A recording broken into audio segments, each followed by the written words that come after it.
collected, not to rush, be yourself. Always get so nervous on doing these podcasts and doing these shows. Okay, guys, so welcome back to another episode of the Ojiako podcast. I hope you're all well and staying safe in these uncertain, crazy times. So I'll get straight into it.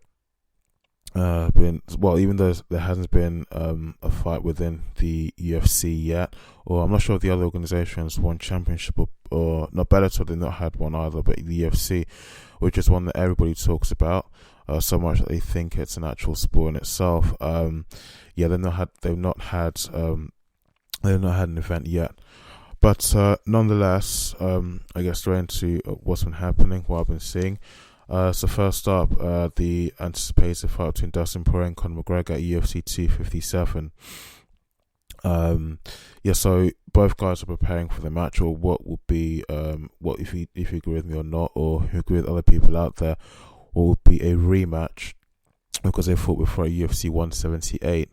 And what's been going on. So Conor McGregor has he posted this on his stories, and I actually saw it, and it was mentioned on one of the YouTube channels that cover the news that's happening in the mixed martial arts community. They showed that story that Conor McGregor recently posted of when he was training at his gym over in Ireland. Actually built an actual replica, had it installed in his gym, a replica of an octagon that something very similar to what he's going to be fighting in when he fights against Dustin Poirier. So thought that wasn't bad. He likes the sport so much. He wants to have something, in his gym, something very to make him feel more at home, if I can say that. But that was pretty awesome. Now, some people have said, like Michael Bisping, that the fight between Conor McGregor and Dustin Poirier at UFC 257 could be very, very close. And when he said that, I thought, I think we wise to go back and to watch the first fight that they had, at least so I myself personally can just be educated and just find out, just this, first of all, not in that fight, basically the sort of rivalry that happened there, just basically how the whole thing went down. And I watched and not to laugh at Dustin Poirier at all, I like the guy's really humble person, kind of like the opposite of Conor McGregor. Not to say, not that I'm hating, but just my opinion. But Dustin Poirier in that fight, didn't do as well as many people would have hoped. And the whole match, I think it ended with a TKO from Conor McGregor. The whole fight barely lasted 2 minutes. I think they saw a timestamp of 1 minute and 46 seconds. So it was over before it even started, if I can say that. And when they were announcing and declaring who the winner was at the end of the match, I just saw the look on Dustin Poirier's face. The guy looked so heartbroken, disheartened. And then I think most MMA fighters after a fight, if they've lost, regardless of what the performance has been like in the octagon, in the cage, in the ring there, I think if they do lose, there's a certain sense of they've let so many people down. They feel ashamed, feel embarrassed that someone knocks out all the hard work has been that you've put in the run up to this to this event, to this milestone event, has kind of like not paid off, and it's like kind of been flushed down the toilet. It's kind of like been a waste. But the look on his face, it said it all, that he felt so disheartened, so annoyed that Conor McGregor had beat him in that match. When I saw just halfway in between, Conor McGregor was doing this sort of thing, like he was taunting his opponent, taunting Poirier, saying, no, that's not how you do this. I actually saw him waving his hand, waving his finger, like saying something along the lines of, no, that's not how you do this, and that's not how you fight, maybe, if that's what he said. But I know, I couldn't hear, but just by looking at the gestures he was making and lip talk, just seeing what he was saying while I was in the octagon there, I can kind of tell that he was, more or less, he was taunting his opponent. Sorry guys, I've written down everything I want to say, just make sure I don't leave any stone unturned. So Yeah. I mean, the fight again. I go back to the point that I made about Marco Bisping, what he said. I mean, do you agree or do you disagree? I mean, the fight that we're going to see at UFC 257 coming up between Poirier and McGregor. You can call it a rematch. I call it a rematch. I mean, if I was in Dustin Poirier's shoes, I mean, I would kind of feel, yeah, it's a rematch, and it's also another opportunity to prove a lot of people wrong, and also to somehow get some sort of, I may be called stupid for saying this, but some sort of vengeance against Conor McGregor, because after seeing what he did in that fight, yeah, fine, he won the fight, but the taunting, I that's not really familiar. I didn't really like. I mean, do you agree with Bisping's statement that that this fight could be closer than what we saw? It could be. I mean, because another point that I'll make is that Poirier recently fought last year in the summer of 2020. He fought Dan Hooker, the fighter from New Zealand, and excuse me. And in that fight, I think some commentators were saying that Poirier's fighting and his striking and the way he moves in the octagon has really improved. And I saw in that fight, he was dishing out some heavy blows against Hooker. I mean, Hooker, of course, was giving his all as well. Both fighters put on a good performance, but in that fight, Poirier was a better man, so he won. So I mean but it shows that since UFC 178, sorry, I can't remember the off the top of my head what event it was that Hooker fought Poirier. I've got it down here somewhere. Bear with me, guys. He fought Dan Hooker at UFC Vegas 4 in last year. But I mean, fine. Dan Hooker isn't Conor McGregor, but I mean, in that match, in that fight, I can see that since he fought McGregor at UFC 178, he has improved his fighting a lot. So, I'll be interested to see how he performs at UFC 257. There'll be some added pressure there to kind of, again, prove a lot of people wrong. This is the opportunity to prove those people wrong, and to, again, for me, if I was in Poirier's shoes, somehow get some revenge, settle that score from UFC 178. I can't repeat myself, my notes here. So, now UFC 259, the card itself, from what I could see, I have not seen some of these fighters. I've not heard of their names or who they are. I've not seen them fight, but there's some big names there. The big one, which of course is going to be Israel Adesanya, who Israel Adesanya versus Jan Blachowicz. In my last podcast, I did point out that this will be an interesting fight. I mean, Jan is a big, tall, strong guy. Packs on significantly more size than Israel Adesanya in terms of muscle, not fat. But I mean, Israel is a lot more agile, a lot more quicker. He's obviously a lot more athletic, and he is considered, and this is something from Wikipedia, but he's considered to be one of the greatest strikers in mixed martial arts. Well, the other events on the card, Amanda Nunes versus Jermaine Sterling, Dominic Cruz versus Casey Kenny, Thiago Santos versus Alexander Rakic. I hope I'm pronouncing these names correctly. I mean, if you're watching this on YouTube, please correct me in the comment section below. Joseph Benavidez versus Askar Askarov, Islam Makhachev versus Drew Dober, Jordan Espinosa versus Tim Elliott, Sean Brady versus Jake Matthews, Randy Costa versus Trevin Jones, Uros Medic versus Alan Cruz, Yadong Song versus Carla Phillips, and Livin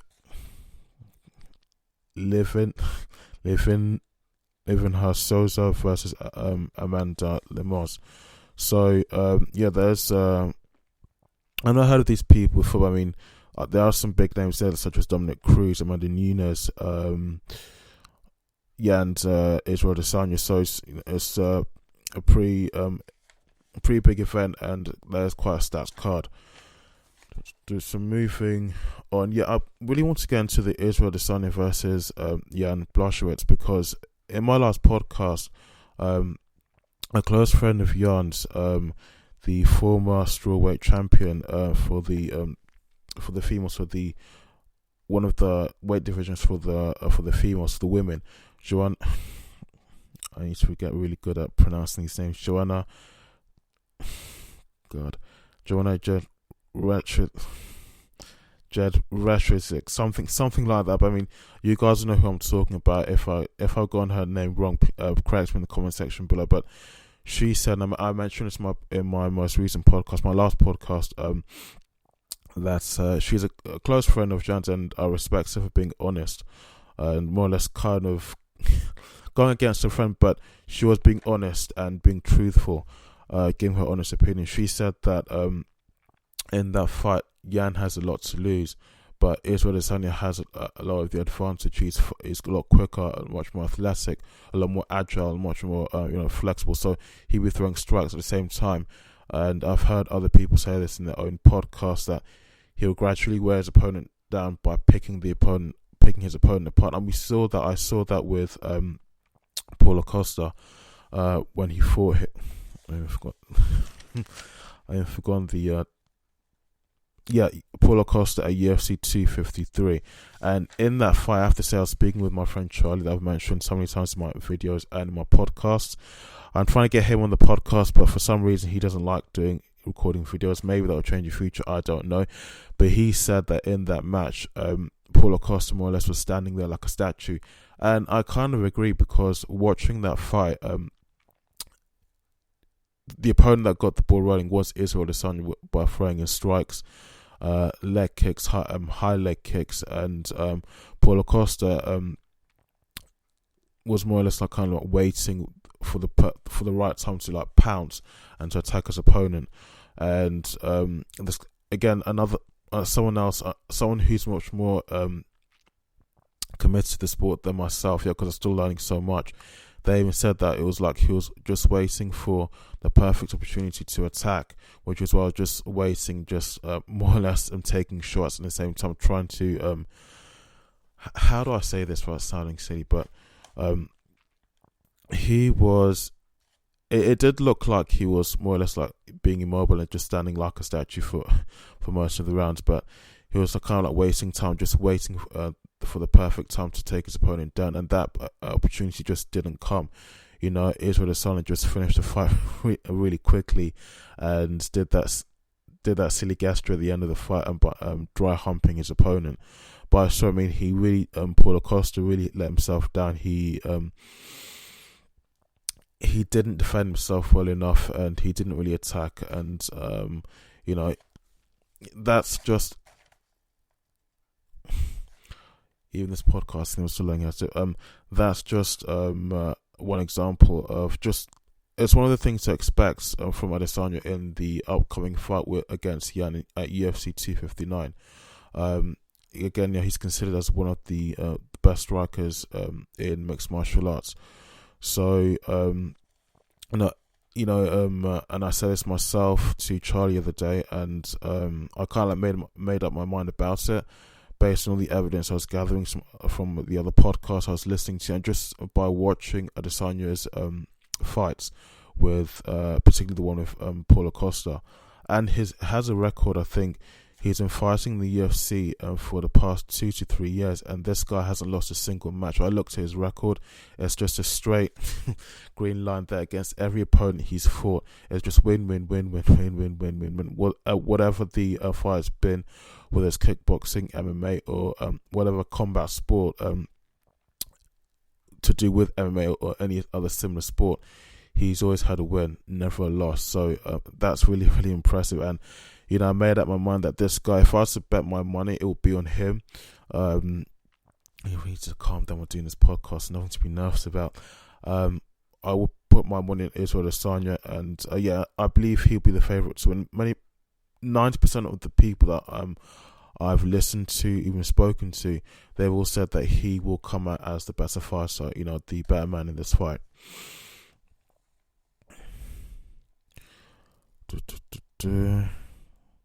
Yeah, Israel Adesanya does have a mixed martial arts record and of lots of wins, and he has a long winning streak. I think one YouTube channel said this, that Jan does have a winning streak, but it doesn't really even come close to Adesanya's winning streak. I think Adesanya has a much his record is much more on the positive side. He has a lot more wins than Jan does. So other stuff I really should have pointed out.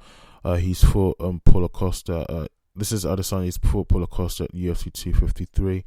He's been Yoel Romero at UFC 248. He's been Robert Whittaker at UFC 243, and Calvin Kattar at UFC 236.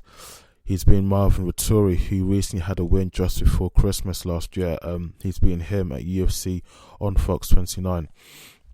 So I mean, unless if luck is on Jan's side, again, other mixed martial arts veterans can give a much more in-depth answer and statement than I'm giving now, but I'm still a novice. I'm still learning so much about this sport, but based on everything that I've seen, everything that I've heard, unless if something by sheer luck happens in the octagon in March, which is when UFC 259 is going to take place, unless if something really lucky happens for Jan, definitely more than likely I do see Adesanya coming out as the winner in that fight.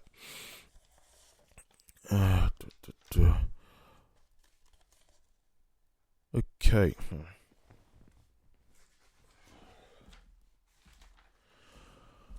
Okay, so recently, there was a clip I saw on YouTube. I think is it from MMA Focus, Mixed Martial Arts Focus, or MMA World, MMA News, but one of the big ones that they've been posting videos for a long time and giving out news on the sport of mixed martial arts. That basically they showed a clip of Dana White at a press conference.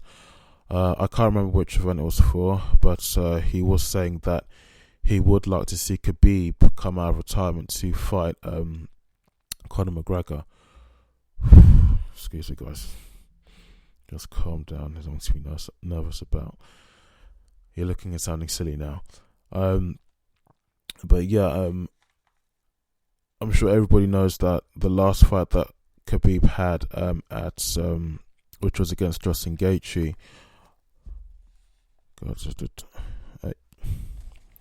Can you write this down? Yeah, which was against Dustin Gaethje at UFC 254. Just after the win, and Khabib won that fight. The poor guy just collapsed down to the canvas and just put his head to his knees, and he just broke down in tears because there had been so much pressure on him to win that fight. He had recently just lost his father to the COVID-19 virus, and lots of other things were going on in his life as well. So his record was currently, and it still stands now at 29-0, but I think it is known that his father wanted him to bring his record up to 13-0. And I think after that fight, that win against Dustin Gaethje at UFC 254, he did make it clear that he was going into retirement, and that would be it. But I'm going to point out that last year during the summertime, that I saw all over YouTube and social media, to be frank, just to put it in a nutshell, that there was talk of Khabib coming out of retirement. There was talk of him staying in retirement. He was saying that there's lots of there's basically a lot of other things he's doing outside of mixed martial arts, at least outside of the competing side of things. Anyway, other members of his team coming out the AKA gym in the US, in the California area, such as Josh Thompson. They've said that he's beaten all the top guys in his division in the sport. I can't say specifically, again, I'm still learning about that sort of stuff, but he's been a lot of the top ranking guys, a lot of the champs. So really, if he goes back to the sport, who else does he have to fight? There's nothing left for him to prove. He's proven himself as one of the greatest fighters of all time in MMA. But Dana White has said that if he was to come back to fighting, and if Conor McGregor was still fighting actively in the sport, that mixed martial arts fans would still like a fight between Khabib and McGregor. They fought once before already, but a second fight. Dana White believes that mixed martial arts fans would like to see that again. I have to be honest. Me personally, yes, I would like to see that again. It would sell out lots of pay-per-views. So it'll be an interesting match, and the last one they had was also a very, very interesting match as well, because even after the fight ended, the fight still kind of continued unofficially with all their cornermen and teammates and all the people involved. The fight spilled out of the octagon. So, I mean, in terms of having a rematch between the two guys, like Dana White has said, yeah. I don't know what other people think. I don't know what other people what their opinions would be. I'm not sure what Charlie thinks. But yeah, I personally would like to see that. It would be an interesting fight.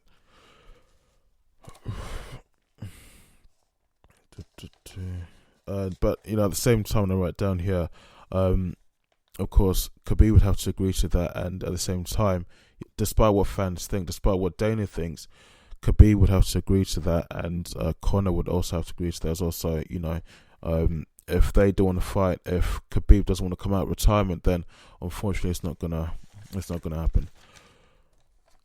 Okay, so up next, Max Holloway versus Calvin Kattar. Now, I still remember Max Holloway from the last fight that he had at UFC Fight Island. I'm getting this mixed up. Excuse me, guys. I remember Max Holloway. The first time I saw him fight properly was at UFC 251, not UFC Fight Island, but UFC 251 last year. He fought against Alexander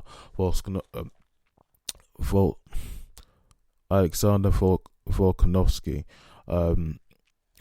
I keep struggling with these names, but yeah, he fought Alexander at UFC 251, and I saw the fight, and even as a novice, I have to say that it was clear that it was Max Holloway that won that fight, and even Dana White agrees that there was some sort of bullshit going on with the judging, that it was clear who won the fight, but he doesn't agree with how the results played out.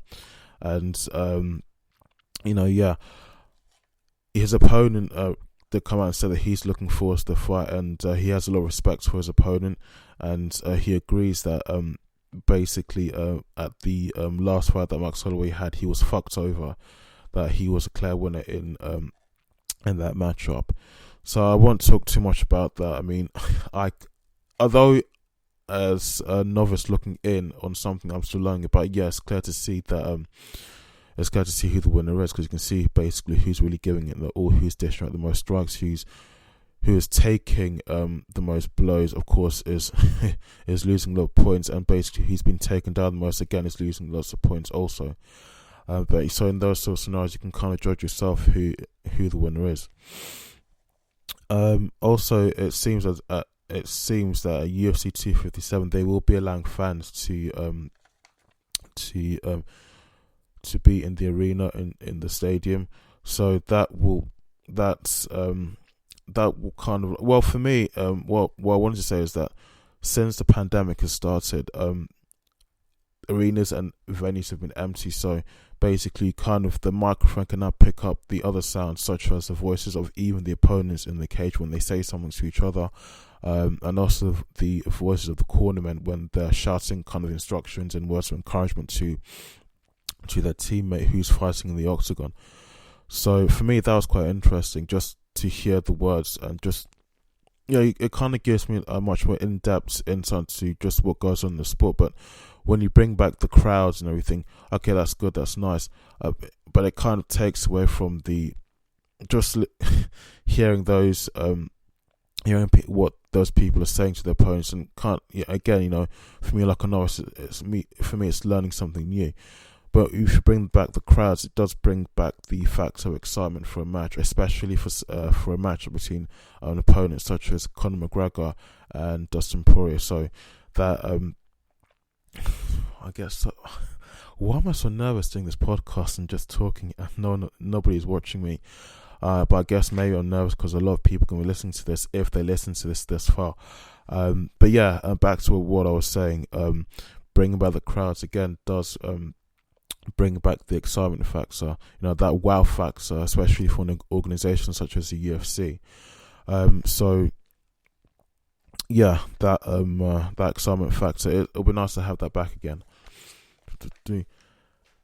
Now, how long have I been talking and rambling for? About 25 minutes now, pushing 26 minutes, nearly half an hour.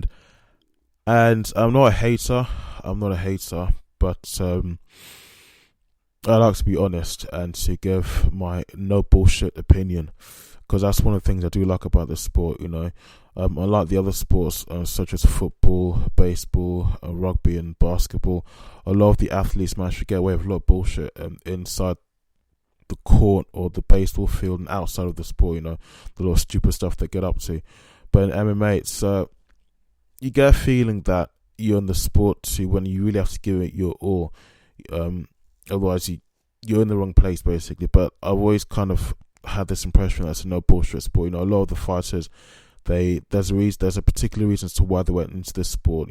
Even with all the brutality and all of the the consequences that come with it. And I vowed I would never mention this guy's name again in any of my podcasts or in any of my videos or just anything basically that I put on social media. Jake Paul. How could an internet clown like him go from doing stupid stuff that for some reason has gained such a huge following on social media, particularly YouTube, and that he's managed to venture into combat sports from boxing? Now he's trying to get into MMA. And I will point out that I think I said this in my last podcast, some athletes have turned around and they've accepted his offer. Ben Askren has turned around, Michael Bisping has turned around and said, yeah, Askren and Bisping have both turned around and said, yeah, anytime you just name the place and we'll go. And so Conor McGregor, he hasn't responded as far as I can tell from as far as I can see on YouTube and any other social media platforms. So what I can see from the outside anyway, he hasn't responded to any of the statements that Jake Paul has been throwing his, or any of the insults and offensive means whatever that he's been throwing at him and his wife, because Jake Paul called Conor McGregor's wife a fool. But there was Conor McGregor recently posted a tweet that he was sparring one of his teammates. The guy's name is Dylan Moran, an Irish fighter, and Jake Paul actually went as far as to call this guy and actually laugh at what I think Dylan Moran was in a particular boxing match, and I can't off the top of my head say what the name of the event was. It was a boxing match, of course, but the name of the event I can't say was even the fight card or even who the opponent was. But there was a clip that he was showing that the opponent that Dylan Moran was fighting at the particular boxing fight in the ring had knocked him out, and I think he even posted in that clip just a still, a meme of just with a white arrow pointing at the guy or lying on the canvas floor. And this is the person that Conor McGregor was praising, that he's a really good fighter, so and so, and just basically you're saying this person's a good fighter. He just got knocked out clean in this event. So Dylan Moran turned around and said, I've been hearing calling people out, disrespecting fighters, being rude, just being all round annoying, and you know what? Excuse me. I will, why don't you fight me? And he basically is calling out Jake Paul, saying, why don't you fight me? Being disrespectful to all these fighters. They will keep quiet, but I'm not going to keep quiet, even though I'm not up there yet with the elite level athletes in this sport of MMA. He said basically, I will rip your head off. So, and the guy's not on Ireland, he's actually in the US. I think he showed in the story they uploaded to Instagram, he was you can tell the location is not anywhere in Ireland or Europe. It is in the US. So he's calling Jake Paul out for a fight. So if Jake Paul accepts that one, that'd be an interesting match to see. I think Dylan Moran is serious about sourcing this guy out on behalf of basically every other person in MMA that he's insulted and offended. So guys, I think I'll wrap that up there. 30 minutes. I think I could ramble on, but again, I don't want to sound like an idiot. I'm still learning a lot about this sport. I enjoy it a lot, and not just even what happens in the octagon, but even what happens outside of the octagon. So yeah, UFC 257, UFC 259, two big events. The fight card for UFC 259 is stacked, especially the fight between Adesanya and Blachowicz. I'm still trying to pronounce that name, get it correct. But guys, if you've enjoyed the podcast, if you enjoyed my video, if you're watching this on YouTube, please don't forget to leave a like. Please subscribe if you enjoy my content. I am uploading my podcast to other platforms, Spotify, Player FM, Listen Notes, Stitcher. I'm still trying to source it out on iTunes. That one is taking a lot of encryption, but that iTunes will happen. I'll definitely get that sourced out. I'm also on SoundCloud and Podbean, and I'm trying to get my podcast out to as many major platforms as possible. Excuse me. Always messing up my words. I've also uploaded my podcast recently to another platform called Cast FM. I don't think it's probably on there yet, but it is on there. I'm still trying to finalize a few bits and pieces. But yeah, you can also catch me on Instagram. My name is IcoJarko1, and on Facebook, my name is IcoJarko, and on Twitter, my name is IcoJarko also. Now, I'm also on Paulo, but with what's happened in the US last week, I'm not going to get into the politics, because I know that for many people that's very divisive. But with what's happened over there, I think the Paulo website has been disabled for some reason. I think one of their sponsors, who I think was Amazon, pulled their involvement completely from the company, from the social media platform. So I tried to log on there today, and I could see that my profile wasn't missing. I just got a network error message, but basically I don't think it's working at the moment. It's down. So but I mean, once it gets back up and running again, my name on Paulo, my name is IcoJarko. Hopefully, once that app starts running again, you can find me on there. But once again, guys, thank you very much for listening, and please, if you do like my content, don't forget to leave a like and don't forget to subscribe. Thanks.